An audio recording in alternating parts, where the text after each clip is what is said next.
invest in yourself. Oh, it's cliche because everyone used to say the same thing, but it's true though. Realistically, how much is 300 ringgit going to change your life? Not that much, right?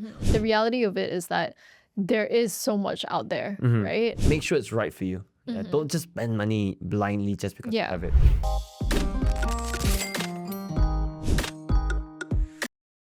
What's up, guys? Welcome back to another episode of The Money Goal. Today I have Yasmin with me again. And I think today we're talking about investing in yourself, investing in skills. Yeah. Yep. Okay. So I'm a big believer in investing in skills. Yep. And when I talk about investing, I'm talking about doing classes, going for workshops, doing I don't know, online courses, that kind of thing. Yep.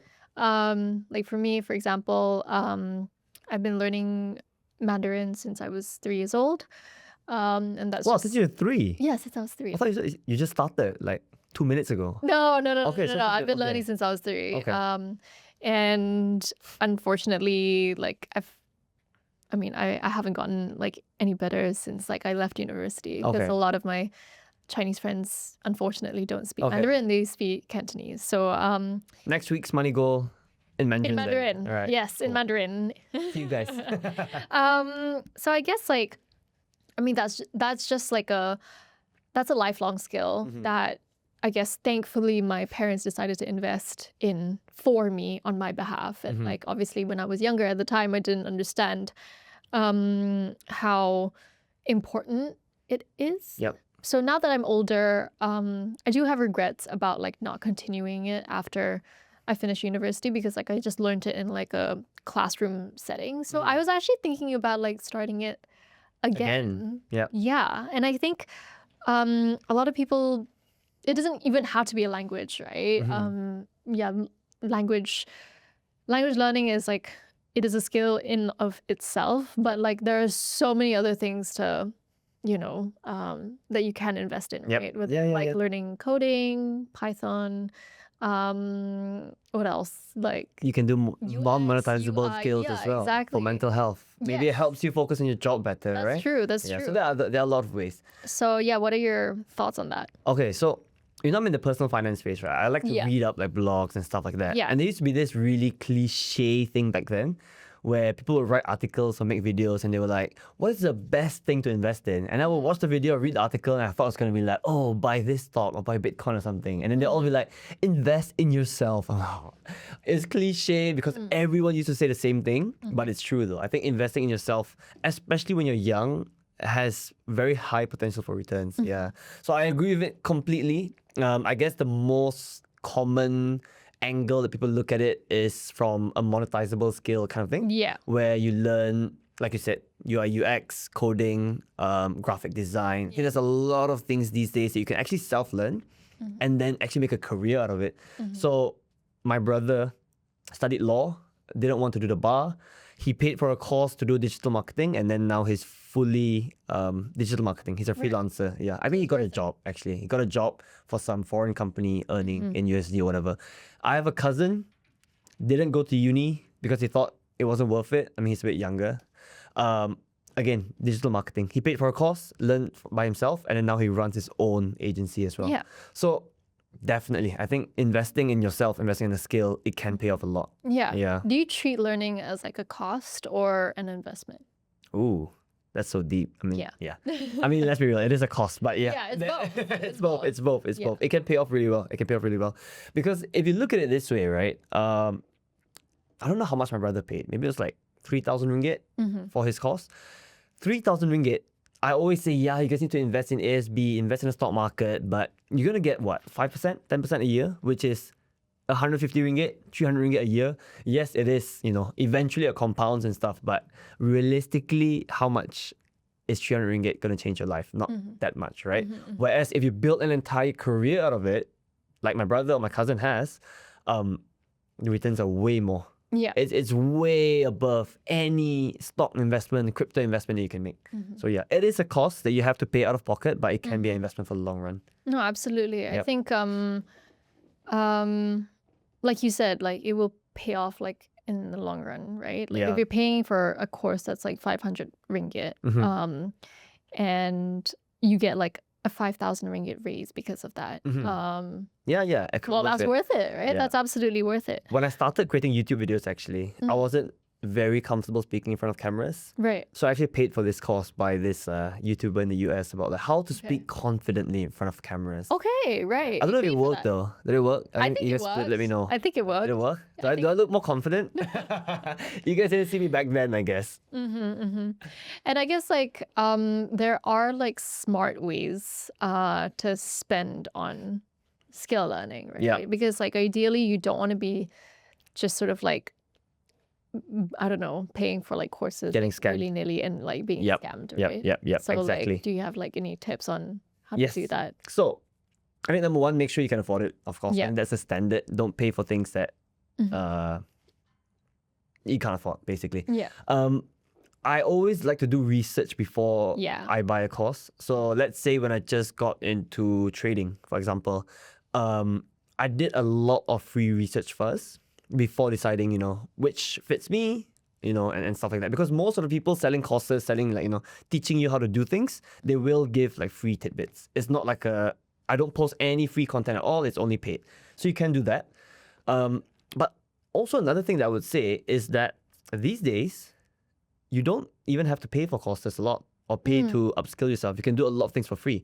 So if you guys are, let's say, just starting out, you don't have a lot of money, you don't have a lot of savings, don't be discouraged because I guess this is then not a cost or investment, but you can learn a lot of things yourself. I noticed that with Google, with YouTube, with ChatGPT, right? There are so many resources for you to learn things where the only benefit of taking a course where it's paid is that they package all this nicely for you. So they get all the relevant information, they make it nice and tidy for you. This is it. You can find it out yourself. It's just that it's going to take you more time. Yeah. But you can do it for free. Yeah. I agree. And also like pick stuff that's, aligned with like your goals. Like what is it that you want to learn? Or okay, if you don't know what you want to learn, like at least figure out like what are your long-term goals or even short-term goals. Yeah. Like what are you hoping to, what kind of knowledge are you hoping to seek, I suppose? And from there you can, I guess, narrow down like what kind of courses you want to take on or what kind of workshops you want to take on. Yeah.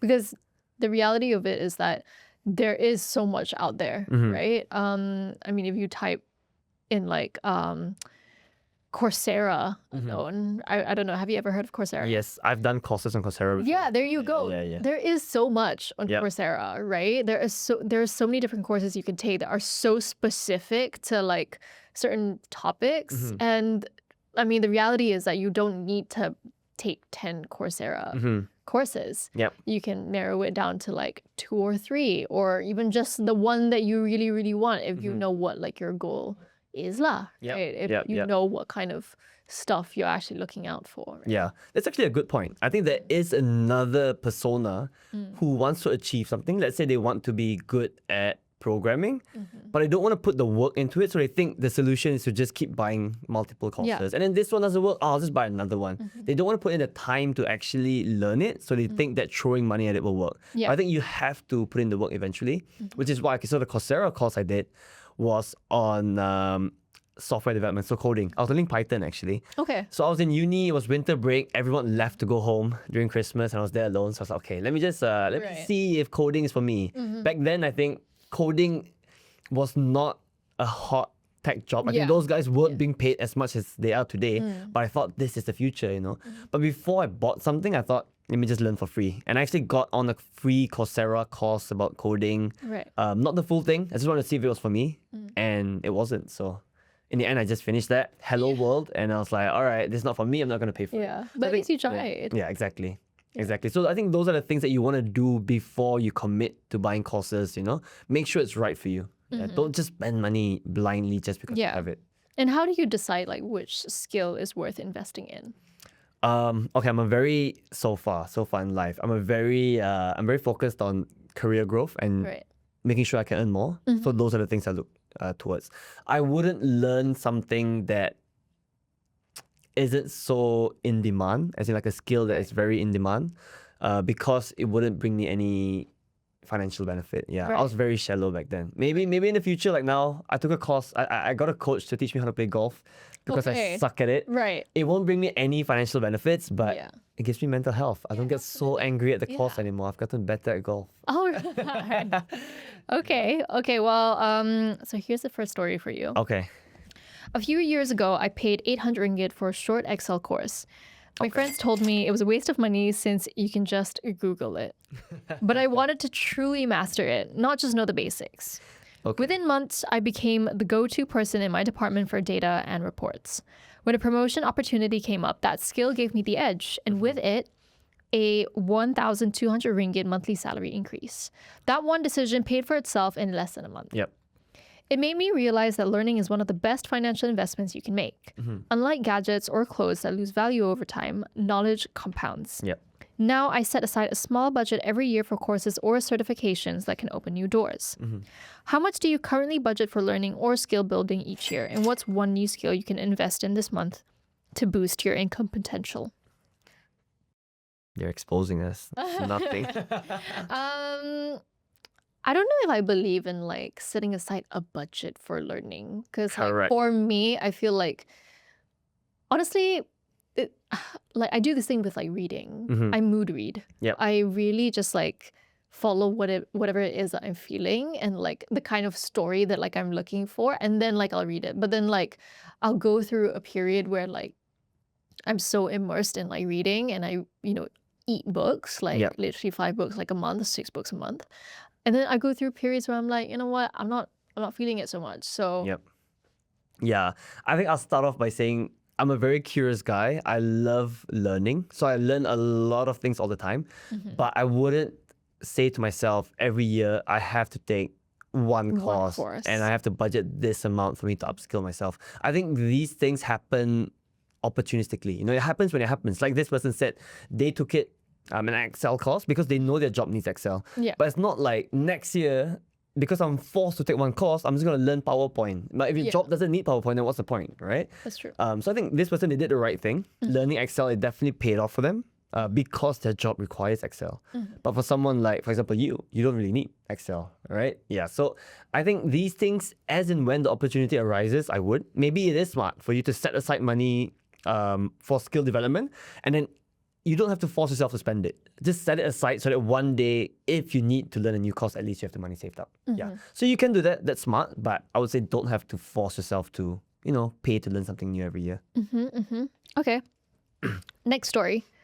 During MCO, I signed up for a basic baking class just to pass the time. I started experimenting with recipes at home and posting photos online for fun. Slowly, friends began placing small orders, and before I knew it, weekend baking turned into a steady side income that helped cover my car loan. What started as a hobby became something sustainable, and it taught me that you never know which skill might pay off one day. Now I treat my hobbies differently. If something interests me, I ask myself whether it can also grow into an extra source of income or a future business idea. Even if it doesn't, I know I'm still investing in myself, mentally, emotionally, and financially. Yep. What's one skill or hobby you can start developing today that might grow into a long-term source of extra income or financial security? Do you have one? Speaking Mandarin.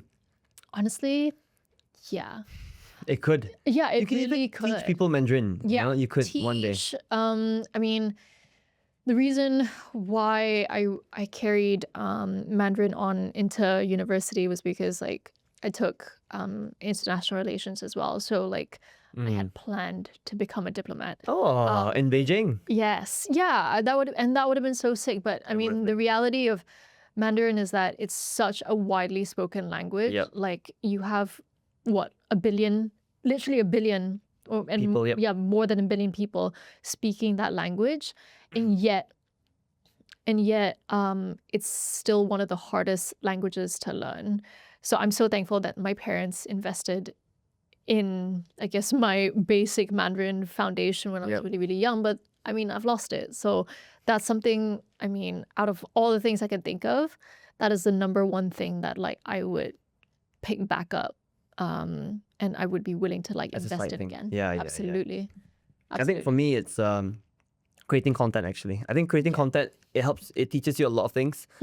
Speaking in front of camera, which I think is a good skill, actually. Not speaking in front of camera, but being able to speak well and, you know, elaborate what you want to say, right? It teaches you sales, it teaches you marketing, a lot of things.